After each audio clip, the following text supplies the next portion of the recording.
So ఈ ఎండి రొయ్యల్ని మనం నీళ్ళల్లో నానబెట్టేసుకుందాం. ఈ రొయ్యల్ని మనం నీళ్ళల్లో కొంచెం సేపు నానబెట్టి దీనికి ముందుకు షార్ప్గా ఉన్న ఆ తలకాయ ముక్కల్ని ఇలా తుంచేసి దీన్ని రెడీ చేసుకుంటే బాగుంటుంది. ఇలా రొయ్యల్ని మనం తయారు చేసి పెట్టేసుకుందాం. కానీ ముందు మనం దీనికోసం ఒక మసాలా తయారు చేద్దాం.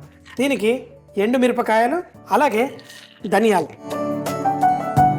అలాగే దీంట్లో అసలైన రుచి మనం కొబ్బరి కూడా వేస్తున్నాం, కానీ ఇందులో ఆవాలు కూడా ఇందులో కొంచెం ఎక్కువగానే వేసుకోండి.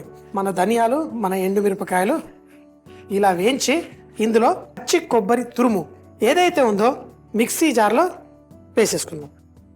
దీంతో పాటు మన ఎండుమిరపకాయలు, ఈ ధనియాలు మిక్సీ జార్లో వేసాను కదా, అలాగే దీంట్లో మనం కొంచెం అంత వెనిగర్, కొన్ని నీళ్లు పోసుకొని మనం దీన్ని ఫైన్గా పేస్ట్ చేసేసుకుందాం. ఇప్పుడు ఈ మసాలా మనం తర్వాత ఈ కోడిగుడ్డు పులుసు అంటే మరి గోవన్ స్టైల్లో కొంచెం కట్టా మిట్టాగా ఉంటుంది, భలేగా ఉంటుంది. ఆ పంచదార ఇందులో వేయము, ఎందుకంటే ఆ రొయ్యల ఫ్లేవర్ వేసినప్పుడు కొంచెం వేసినా చాలా కొంచెంగా వేసుకుందాం. దీన్ని ఫస్ట్ ఫైన్గా పేస్ట్ చేసి రెడీ చేసుకుందాం.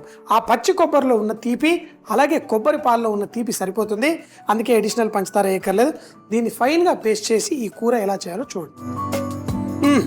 మంచి సువాసన పర్ఫెక్ట్గా వచ్చేసింది. వెనిగర్ కొంచెంగానే వేసాను. ఇప్పుడు మన ఉల్లిపాయల్ని సన్నగా కట్ చేసేసుకుందాం. తర్వాత దీన్ని వేయించుకుందాం. ఈ లోపల స్టవ్ అయితే ఆన్ చేస్తాను, కానీ నూనె వేడెక్కాలి కదా. నూనె వేసి ఈ ఉల్లిపాయలు ఫైన్గా ఎర్రగా అవ్వాలి, అప్పుడే మనకు ఆ టేస్ట్ మనకు వస్తుంది. కాబట్టి ఈ ఉల్లిపాయల్ని ఎంత సన్నగా అంటే కట్ చేసుకొని ఇందులో వేసేసుకుందాం.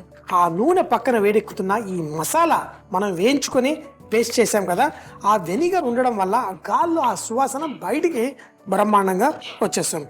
ఉల్లిపాయలు మరి ఎక్కువ అక్కర్లే, ఇంత. అలాగే దీంట్లో టమాటా, అలాగే చింతపండు 2 వేస్తున్నాను. ఇందులో నేను ఆ మసాలా చేసేటప్పుడు గరం మసాలా, దాల్చిన చెక్క, లవంగం వేయలేదు కాబట్టి కొంచెం అంత గరం మసాలా పొడి తర్వాత వేస్తాను. కొంచెం అంత ఉప్పు వేసేసుకొని ఈ ఉల్లిపాయల్ని చక్కగా వేయించుకుందాం. మాడకుండా చక్కగా కలుపుకుంటూ వీటిని చేసుకోవాలి. ఇందులో మనం చేసుకున్న ఈ మసాలా మిశ్రమాన్ని, ఎండుమిరపకాయలు, ధనియాలు, తరువాత ఈ టమాటా పేస్ట్ కూడా వేసేసుకుందాం.